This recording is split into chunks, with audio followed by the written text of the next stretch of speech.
Berarti udah mulai. Bismillahirrahmanirrahim.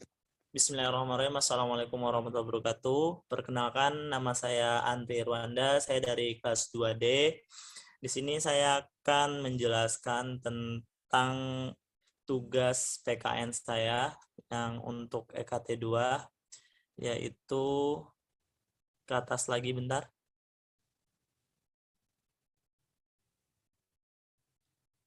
Ya, tugas pendidikan kewarganegaraan dari dosen pengampu Pak Rizal Fahmi. Ke bawah. Yaitu dengan judul Antusias Indonesia untuk Palestina.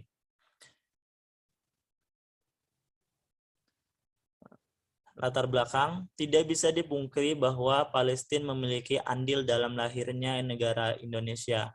Dalam catatan sejarah, pada tahun 1944, Palestina melalui Mufti Agung Syah Muhammad Amin Al-Husni memberikan dukungan kemerdekaan bangsa Indonesia sebagai contoh bentuk keakraban Indonesia dan Palestina di Indonesia.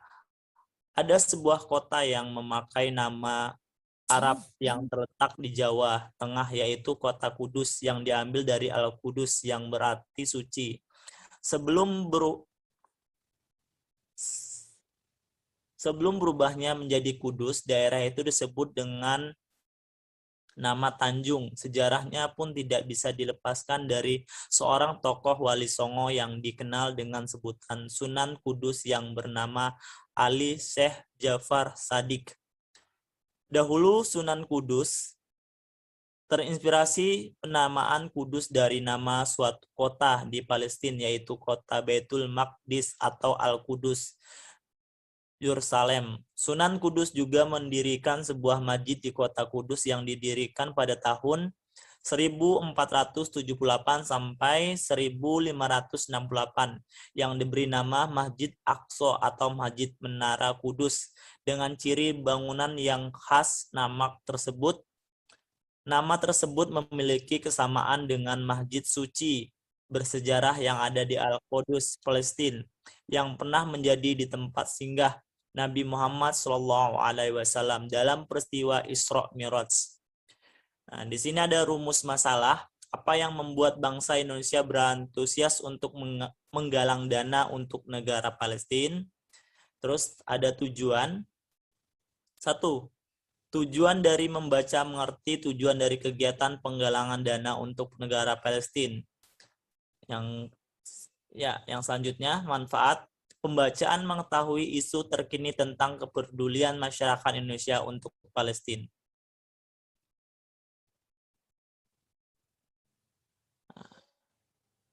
Di sini ada landasan teori. Pada parade militer usai gencatan senjata dengan Israel, ribuan pertempur Hamas mengadakan parade militer di Rafah di jalur Gaza bagian selatan. Seminggu setelah gencatnya senjata dengan Israel diterapkan di wilayah itu seperti diberitakan kantor-kantor berita AFP, sambil memegang senjata anggota Brigis Ezdin Al-Qassam, sayap bersanja Hamas, kelompok yang menguasai Gaza, melakukan parade di kota itu pada Jumat tanggal 28 Mei. Mengendarai truk-truk pick-up pertempuran Hamas merangkap persenjataan militer termasuk meluncurkan roket dan drone ketika sekelompok orang termasuk wanita dan anak-anak menyanggah mereka.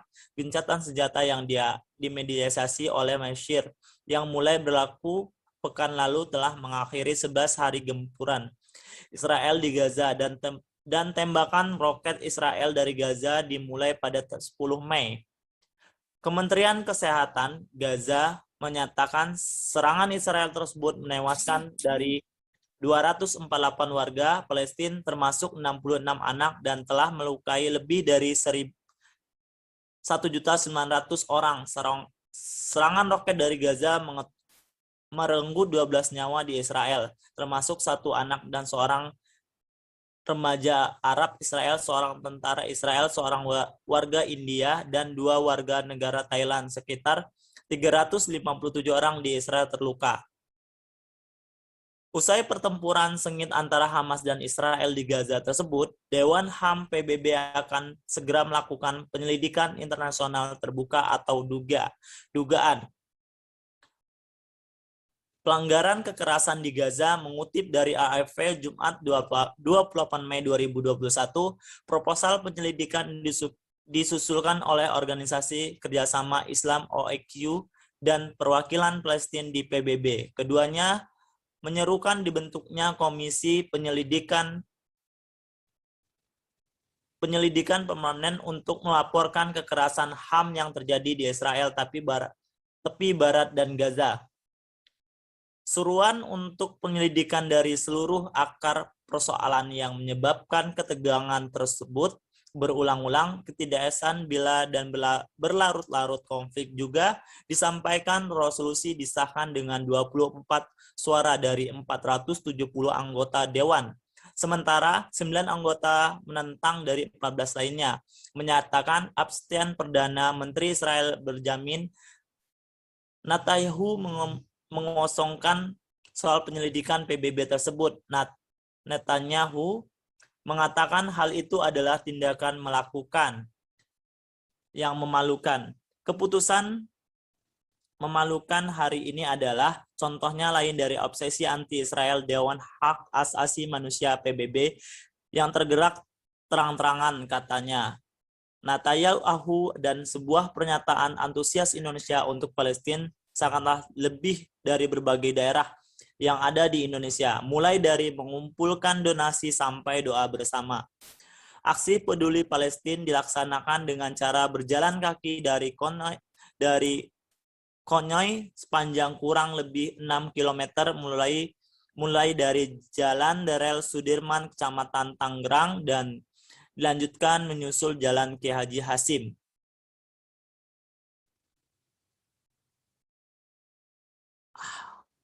Asari sampai dengan titik terakhir yaitu pertigaan Gondrong, Kecamatan Cipondoh.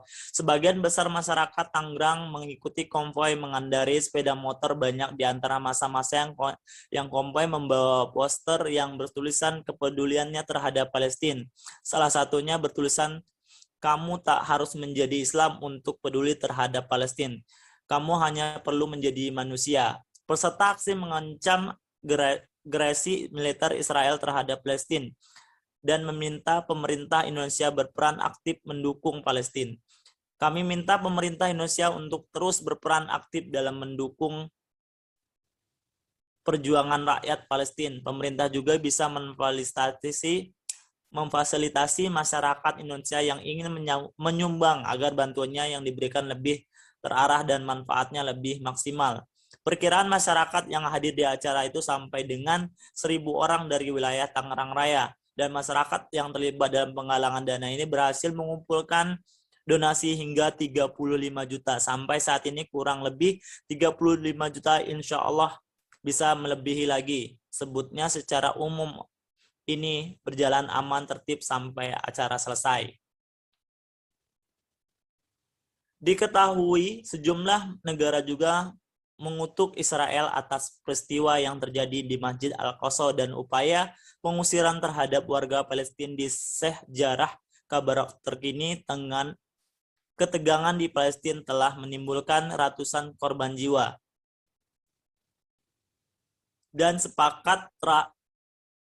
sepekan terakhir, serangan udara dari Israel secara besar-besaran telah menewaskan 213 warga Palestina, termasuk 61 anak-anak. Lebih dari 1.400 orang terluka di Gaza selama seminggu terakhir, menurut Kementerian Kesehatan di kota itu. Sementara korban tewas di pihak Israel juga meningkat jadi 12 ketika roketnya ditambah Hamas di wilayah Eksklok di selatan menewaskan 2 warga negara Thailand. Dilansir dari Kompas, pemerintah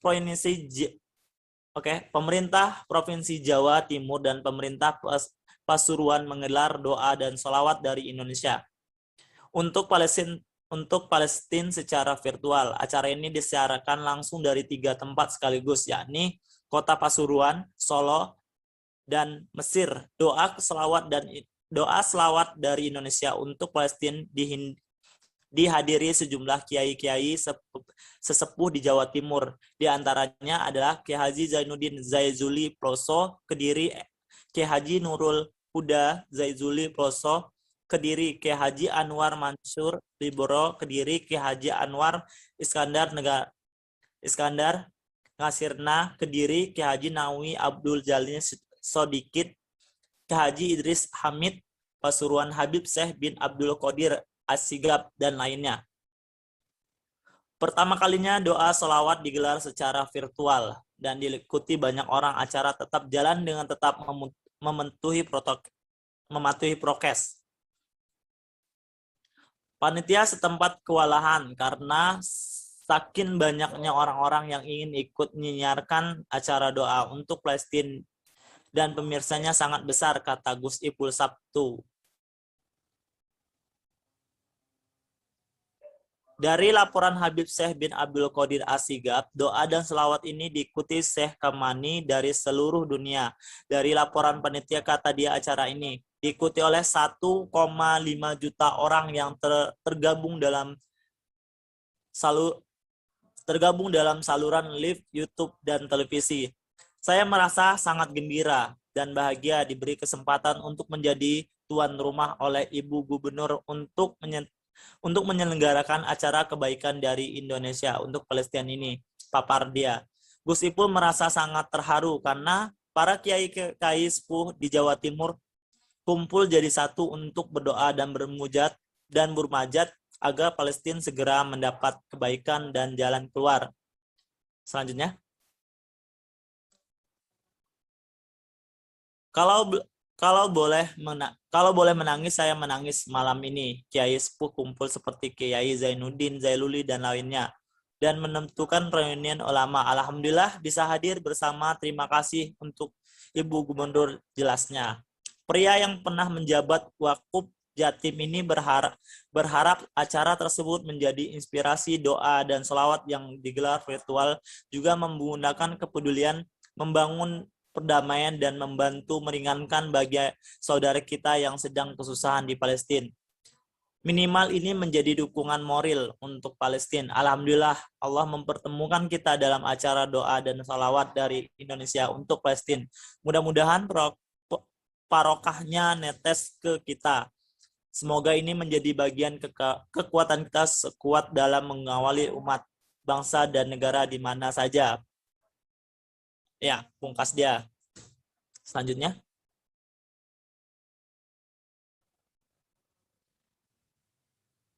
Doa dan selawat di Kota Pasuruan digelar di Gedung Kesenian Dameudo dengan menerapkan protokol kesehatan prokes ketat. Semua tamu undangan yang hadir dalam acara ini harus menjalani tes swab antigen lebih dulu. Selain itu ada pemeriksaan suhu sebelum masuk acara. Disediakan hand sanitizer dan tempat cuci tangan dengan jumlah yang banyak, dan yang terpenting semua yang hadir wajib memakai masker. Dan ini adalah bentuk foto-foto yang diselenggarakan oleh komunitas dari Tangerang Kota, dan alhamdulillah saya juga terlibat dalam bentuk hal untuk pencarian dana maupun donasi di jalanan untuk Palestina. Ya, mungkin itu aja yang bisa saya sampaikan. Lebih kurangnya saya mohon maaf. Saya akhiri, wabillahi taufiq. Wassalamualaikum warahmatullahi wabarakatuh.